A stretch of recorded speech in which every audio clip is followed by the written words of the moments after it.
Oh, hey guys, what's happening? Willie here at the Grayt Outdoors. Just putting some line on a fishing reel here. And yes, I'm still using my bass drum to do it. But you know, if something works, well, you know where I'm going. And it does work. It's a little noisy, but it works. So let me stop doing this for just a moment here. Now, for those of you who go back this far, you remember sometime back, a year or so ago, maybe more, I had bought a 1990 Toyota pickup truck from a friend of mine at work. And I had put a lot of work and a lot of time into it to get it up to where it could be useful in the fleet, I guess you'd say.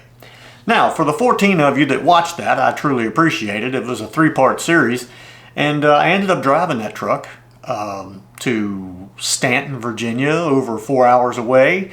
And I went to the Camping Expo in Arrington, Virginia with it. And it did quite well. It did great.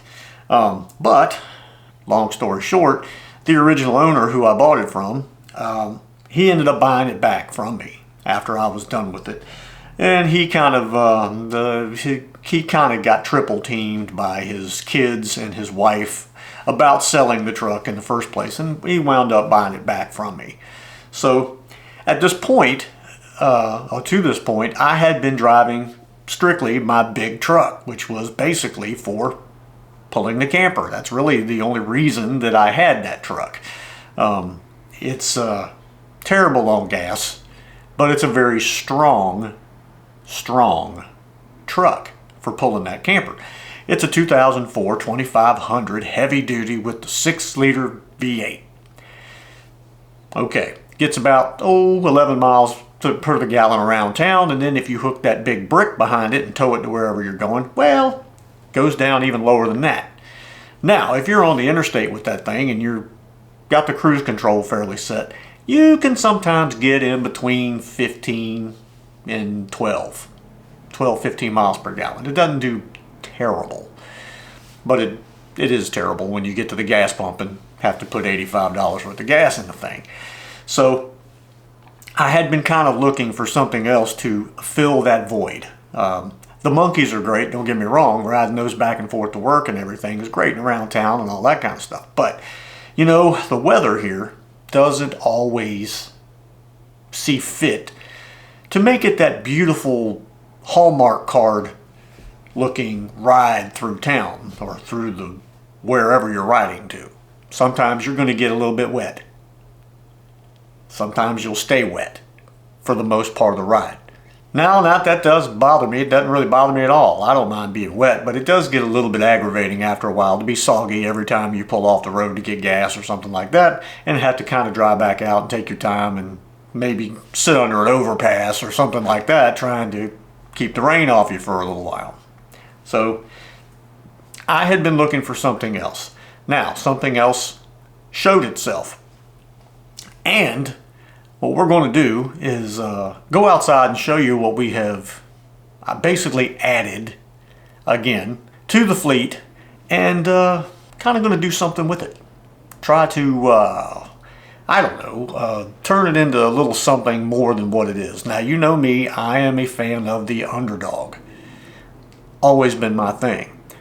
That's kind of where this guy falls into place. So we'll step outside. It's going to be noisy. Yes, there's going to be traffic. We've been here before. But we'll go out and take a look at it, and I'll give you a rundown on what we're going to be doing with it. Actually, I might just take you out there and walk you around it, give you some music, and then we'll come back inside and talk about it. That would be better. Because, I mean, right now there's a jet flying over. If it's some form of vehicle, it passes by this house. And I'm not kidding.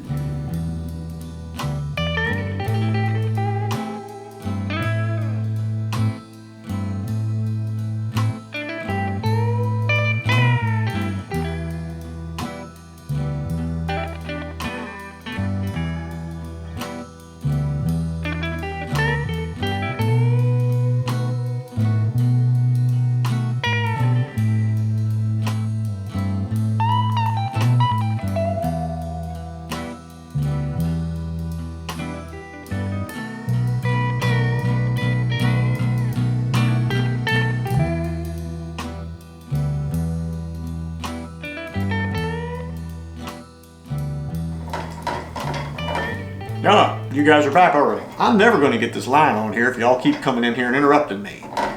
Anyway, I'll stop again. Putting some 10-pound suffix on this newer 170. Which, by the way, I'll just throw this in there real quick. Did you know that this particular 170, even though it's the new model, is from 2015? You used to be able to get them on Amazon. But now when you go to look them up, it says no longer available, with no idea of when they are going to replenish and put them back out there, if they even do. And it could just be because what was on Amazon was just leftover stuff from wherever that didn't sell from wherever else, that kind of thing. So sometimes you got to look at Amazon like a, did I say Amazon? Amazon? Or is that Tarzan? That's somebody, Zatarans? No, I think that's Rice. The whole jungle place out there that sells stuff.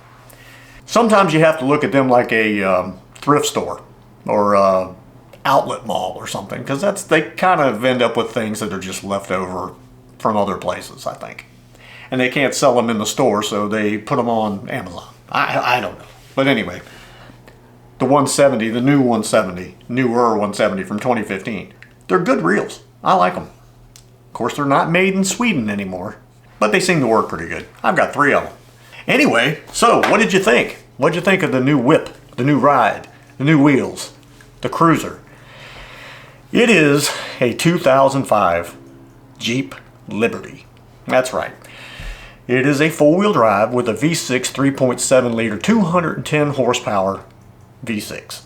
I wanted something that was 4-wheel drive. I wanted something that was better on gas. I wanted something that had an inside that could hold some things. Because obviously the little Toyota truck that I had before, regular cab, short bed, with a 4-cylinder, it might have been a little bit better on gas, but it was not a mountain goat by any stretch of the imagination.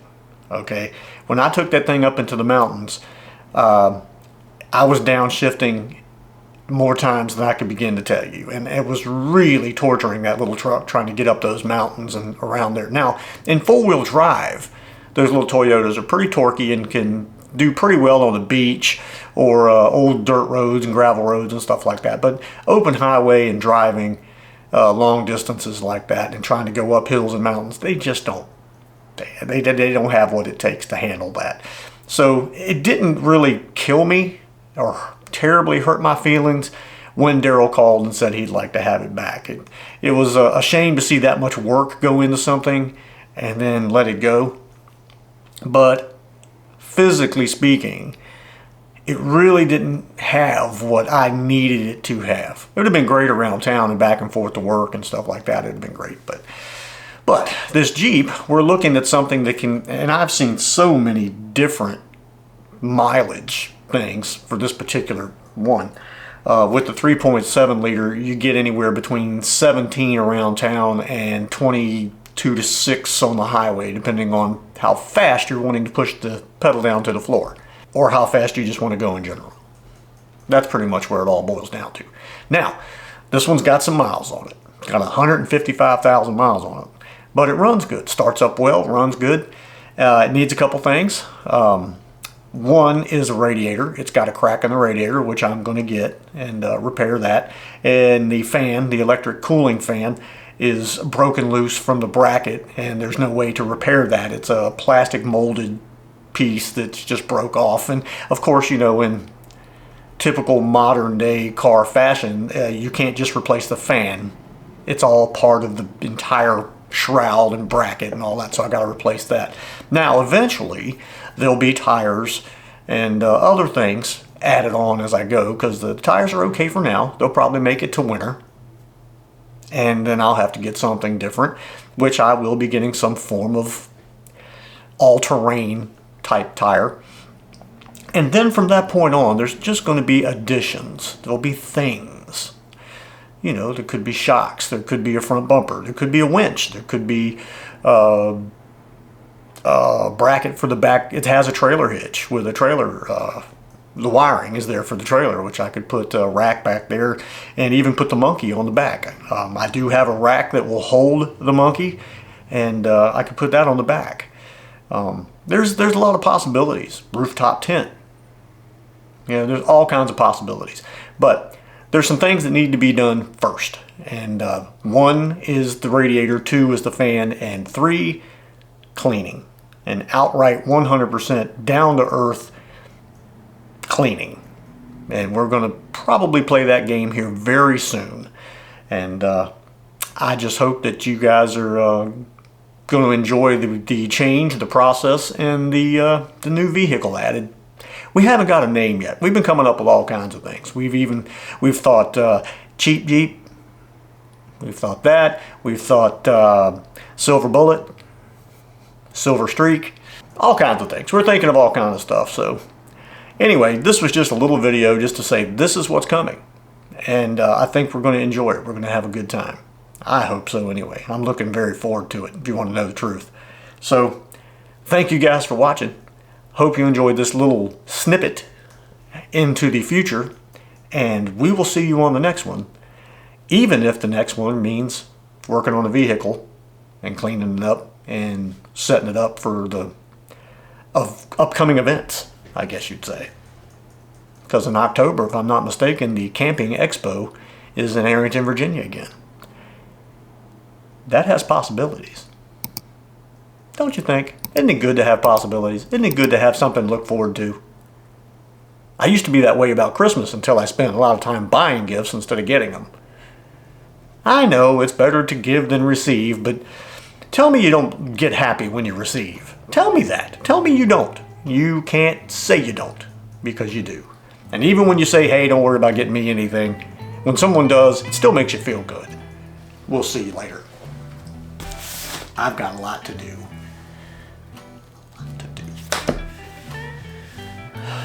Cleaning in July. Outside. Cleaning. Sweating. Profusely. Boo, I'm going to dip you in the bucket and wash the truck with you.